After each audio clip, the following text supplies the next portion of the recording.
Hello everyone, कैसे हैं आप सब। उम्मीद करती हूँ आप सभी अपनी तैयारी मेहनत और ईमानदारी के साथ कर रहे होंगे। तो आज मैं आपसे एक ऐसे सब्जेक्ट पर बात करने वाली हूँ जो किसी भी आपके एग्जाम में आपकी सफलता और असफलता के बीच का सबसे बड़ा डिफरेंस बन सकती है, और वो है मॉक टेस्ट और उसका सही एनालिसिस। देखिए, बहुत सारे स्टूडेंट्स हैं जो रोज मॉक टेस्ट देते हैं। कुछ लोग हर दिन एक एक मॉक टेस्ट लगाते हैं और कुछ लोग हफ्ते में कितने ही मॉक टेस्ट दे देते हैं। लेकिन एक सवाल है कि क्या आप मॉक टेस्ट देने से सिलेक्शन हो जाता है? ऐसा नहीं है। देखिए, असल में जो मॉक टेस्ट देने में नहीं बल्कि उसे समझने में है। मॉक टेस्ट हमें क्या सिखाता है? जब हम मॉक टेस्ट देते हैं तो हमें सिर्फ मार्क्स नहीं मिलते हैं, हमें अपनी तैयारी का आईना मिलता है। हमें पता चलता है कि हमारी ताकत क्या है, हमारी कमजोरी क्या है, हम कहाँ अच्छा कर रहे हैं और कहाँ अभी सुधार की जरूरत है। मैं खुद भी जब भी मॉक टेस्ट देती हूँ तो सिर्फ यही देखती हूँ कि ये नहीं देखती कि मेरे नंबर कितने आए। मैं ये देखने की कोशिश करती हूँ कि मेरे नंबर जितने भी आए हैं उससे ज्यादा क्यों नहीं आए, और यहीं से इम्प्रूवमेंट शुरू होती है। देखिए, अगर आप रोज मॉक टेस्ट दे रहे हैं और हर दिन वही गलतियां दोहरा रहे हैं तो फिर आप चाहे 100 मॉक टेस्ट दे दें या 10 दे दें या 100 दे दें, रिजल्ट में बहुत ज्यादा आपका चेंजेस नहीं आएगा। वही गलती अगर आप रोज रिपीट करते हैं तो।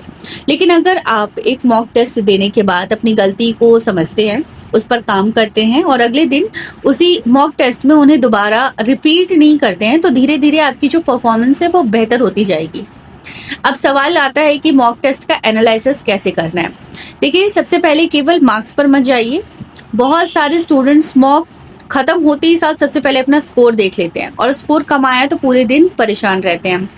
लेकिन सच ये कि मॉक टेस्ट का सबसे इम्पोर्टेंट हिस्सा स्कोर नहीं है बल्कि एनालिसिस होता है। मॉक टेस्ट के बाद खुद से सवाल पूछिए कि क्या जिन क्वेश्चंस को आपने गलत किया है वो नॉलेज की कमी की वजह से गलत हुए हैं, क्या आपने क्वेश्चन को ठीक से पढ़ा है या नहीं पढ़ा है, क्या आपने जल्दीबाजी में उस क्वेश्चन को अटेम्प्ट किया है, क्या आपने किसी आसान क्वेश्चन को बहुत ज्यादा हार्ड समझ करके छोड़ दिया, क्या ऐसा कोई टॉपिक था जिसमें कि आपकी बार बार गलतियां हो रही हैं।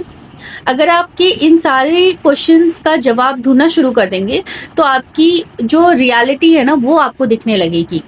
और इम्प्रूवमेंट यहीं से शुरू होती है, जब आप अपनी कमजोरी को एक्सेप्ट कर लेते हैं। एक और बहुत बड़ी गलती जो स्टूडेंट्स करते हैं वो है जल्दबाजी। एग्जाम हॉल हो या मॉक टेस्ट, कई बार जल्दी जल्दी में क्वेश्चन अटेम्प्ट करने लगते हैं। नतीजा ये है कि हमें आता हुआ आंसर भी हम गलत करके आ जाते हैं या छोड़ के आ जाते हैं। ठीक है, इसीलिए हमेशा ये याद रखिए कि फास्ट होने से पहले एक्यूरेट होना बहुत जरूरी है। जब एक्यूरेसी बढ़ेगी तो आपकी जो स्पीड है वो ऑटोमेटिकली बढ़ जाएगी। देखिए, फॉर एग्जाम्पल हम बात करते हैं जीएस जीके के क्वेश्चंस में। आपको ये समझना होगा कि कौन सा क्वेश्चन आपको पूरी तरह से आता है, कौन से क्वेश्चंस रिवीजन की कारण वो छूट गया, या कौन सा क्वेश्चन ऐसा है जिसके लिए आपको उस टॉपिक को दोबारा उस टॉपिक पर दोबारा काम करने की जरूरत है, उस टॉपिक को दोबारा समझने की जरूरत है, कौन से टॉपिक को रिवीजन की जरूरत है और कौन सा टॉपिक आपके लिए इजी है। ठीक है, मैं खुद भी जब भी मॉक टेस्ट देती हूँ उसके बाद मैं क्वेश्चंस की एक छोटी सी लिस्ट बनाती हूँ जो मुझसे गलत हुए हैं या मुझसे छूट गए हैं। फिर अगले दिन मैं उसी टॉपिक को दोबारा पढ़ती हूँ। उसके बाद ये कि मतलब आप ट्रस्ट करिए, ये छोटी छोटी जो कुछ हैबिट्स होती है ना वो कुछ टाइम के बाद एक बहुत बड़ा डिफरेंस क्रिएट करती है आपके अंदर। देखिए, हर मॉक टेस्ट आपको कुछ ना कुछ सिखाने आता है।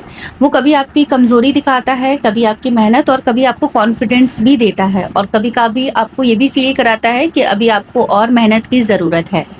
इसलिए अगली बार जब भी आप मॉक टेस्ट दें तो सिर्फ मार्क्स मत देखिए, ये सोचिए कि आज आपने क्या सीखा है। अगर आप रोज खुद को 1% भी बेहतर बनाते हैं तो कुछ टाइम के बाद वही 1% इम्प्रूवमेंट आपके अंदर दिखने लगेगा और आपको बाकी स्टूडेंट से अलग बनाएगा। देखिए, मॉक टेस्ट आपका जज नहीं है, मॉक टेस्ट आपका टीचर है। उसे टीचर समझने की कोशिश कीजिए, क्योंकि वो हर दिन आपको ये बताने आता है कि आपको अभी कहाँ और इम्प्रूवमेंट की जरूरत है। मॉक टेस्ट आपके लिए एक टीचर का काम करता है, इसलिए मॉक टेस्ट से आप डरिए मत। मॉक टेस्ट से सीखिए, गलतियों से भागिए मत, उसे सुधारिए और हर दिन अपने कल वाले वर्जन से बेहतर बनने की कोशिश कीजिए। इसलिए मॉक टेस्ट बहुत इंपॉर्टेंट है, लेकिन इसका सही यूज किस तरीके से करना है वो आपको पता होना चाहिए।